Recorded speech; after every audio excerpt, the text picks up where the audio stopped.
Hi guys, meron lang akong gustong i-share sa inyo. Ngayon lang kasi ako nagkaroon ng sarili kong action cam. So ito siya. Ayan, Insta360 Ace Pro 2. Yan, color white siya. Ayan, ganyan siya. Bali, meron siyang flip dito. Ganyan. Nilagyan ko na yan ng tempered parehas dito tsaka dito. Pero ito, ayoko kasi mabawasan yung quality ng video kaya hindi ko na nilagyan. If ever man na masira to, pwede naman siyang palitan. So, ayun. Ayan siya guys, oh. Ayan. Bali, meron na tong 8K resolution, 30 FPS. Ang kinuha ko, Explorer Bundle. So, meron siyang kasamang ganito. Bali, bumili na rin kami ng bag. Ito. Actually, yung gift, regalo to sa akin ng asawa ko. So, ayan. Tapos, may kasama siyang ganito. Ayan, o. Kasama na to sa bundle. Bali, ganito siya ilagay. Press mo lang dito. Ay, nakalagay. Ayan. Tapos, shoot natin dito yung camera.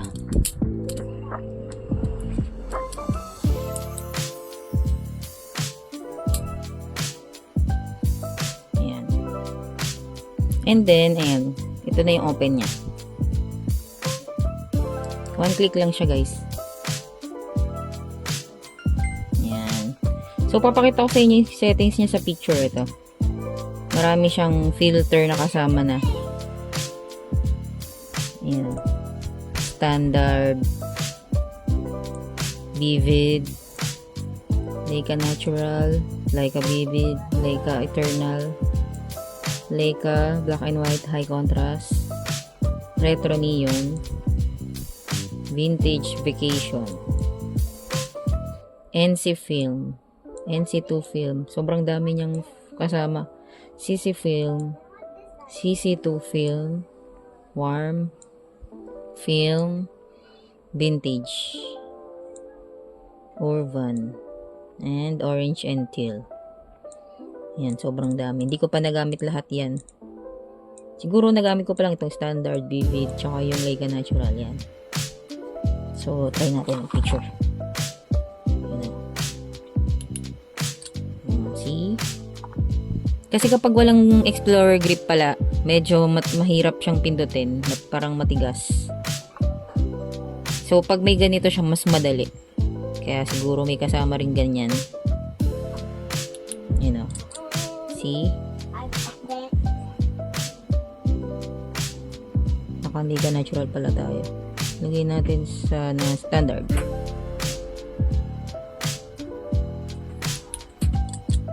Yan.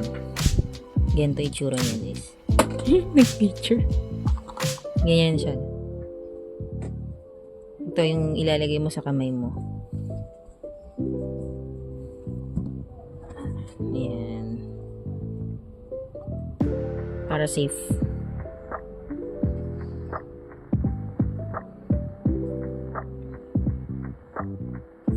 Ang nagustuhan namin dito, kaya ito yung kinuha namin, kasi kapag sa low light na, meron siyang pure video. Kaya kaya niyang mag-video kahit na madilim.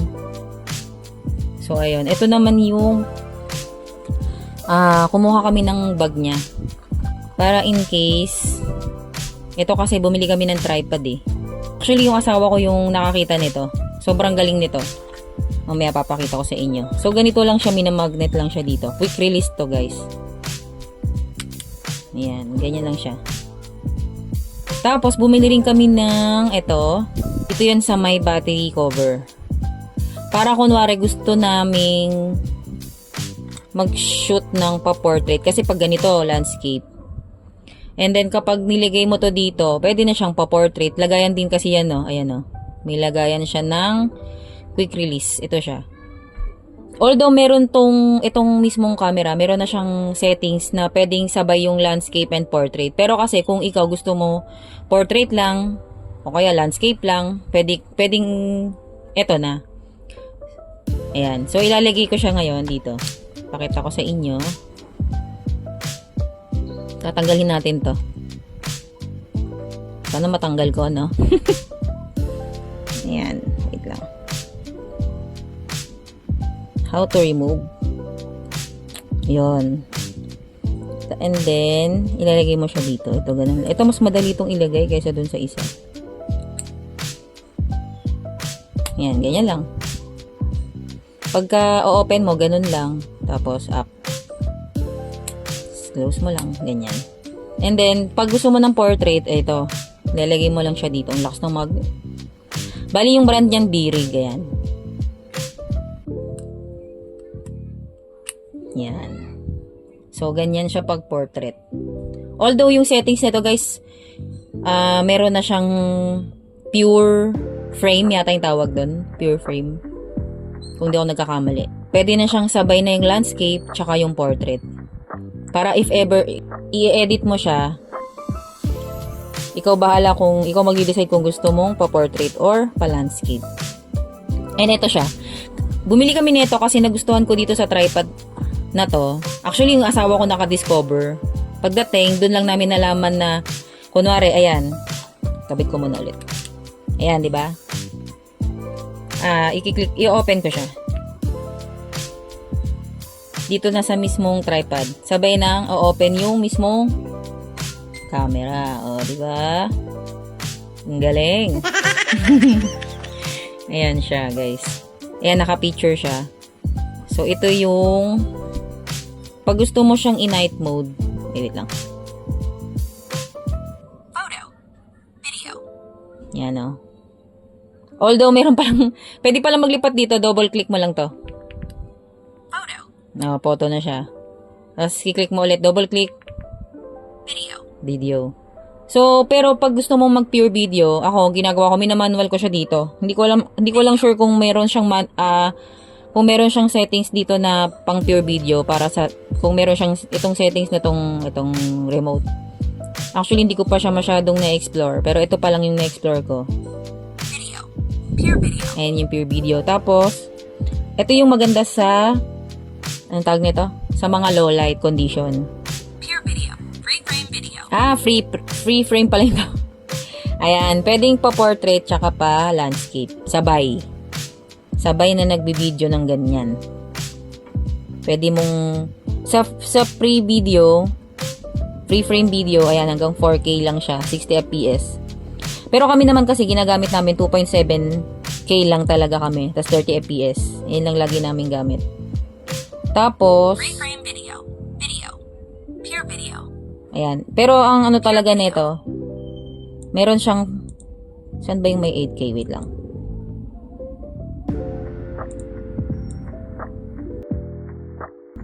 Pure video. Video. Video. Ayan o, may 8K siya, 30 fps. Pero kami, 2.7K lang gamit namin. Sobrang taas kasi sa storage nung 8K. So, ayan. Pag in-off mo siya, dito rin. Yan. Pero, kapag nag-remove ka ng battery, kunyari, tinanggal ko yung battery, automatic disconnected na to. Iko-connect mo na lang ulit. Pero mabilis lang mag-connect. Sobrang dali lang. Ayan. Tapos, ito naman guys, yung bag na binili namin. Para kunyari, ilalagay namin to sa bag. Ayan. Ilalagay na to. Hindi na siya magagasgasan. Ganyan. Sobrang safe. Ayan. Tapos, kumuha na rin kami ng extra naming battery. Ito siya. Ikasama na siyang charger yung kinuha namin. Legit to guys. Original yung nakuha na namin na store. Although hindi kami sa may official store bumili, pero legit yung napagkuha na namin. Tapos ito yung battery na kasama. Dalawa. May lagayin pa siya. Sobrang same na same yung battery nito dito sa original na kasama dito sa camera mismo. Kaya nasabi ko siyang original talaga. Sobrang same na same. Wala talagang pinagkaiba. Ayan. Kaya kung gusto nyo rin ito, ilalagay ko na lang yung link sa comment section para makuha nyo yung legit na din, syempre. Ayan. So, yun lang naman. Na-share ko lang sa inyo. If gusto nyo rin ito, ilalagay ko na yung link sa comment section.